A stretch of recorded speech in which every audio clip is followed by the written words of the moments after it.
सीतागढ़ गांव में एक लल्लन नाम का बेहद गरीब किसान रहता था, जिसके पास एक छोटा सा खेत था। उस छोटे से खेत में लल्लन की जो भी पैदावार होती, उसी से वो अपने घर का गुजर बसर करता था।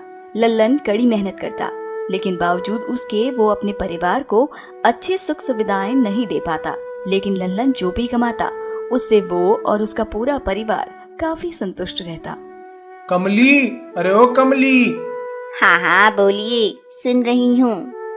मैं सोच रहा था कि अपने खेत में इतनी फसल तो हो नहीं पाती है, तो क्यों ना मैं गांव वालों के खेत में काम कर लूं।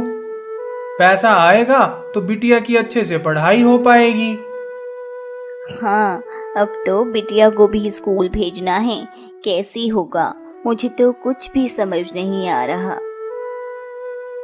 तुम चिंता क्यों करती हो भाग्यवान, मैं सब कर लूंगा।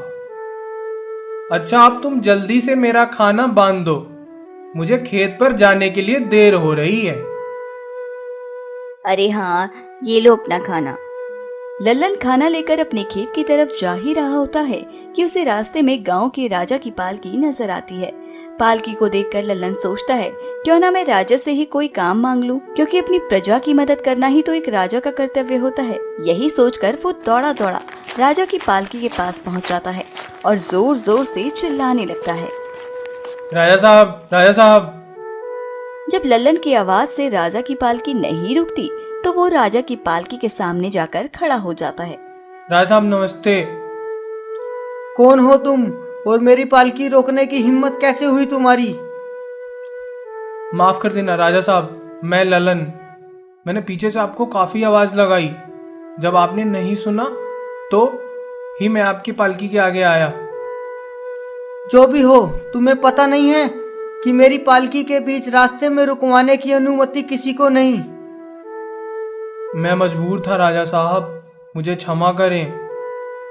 कैसी मजबूरी? राजा साहब, मुझे कुछ काम चाहिए था, क्या आप मुझे अपने राजमहल में कोई काम दे सकते हैं? मेरी पालकी रुकवाकर तुम दंड के पात्र हो, लेकिन मैं तुम्हें कुछ नहीं कह रहा हूँ, और काम तो दूर, तुम मेरे राजमहल में नजर भी मत आना।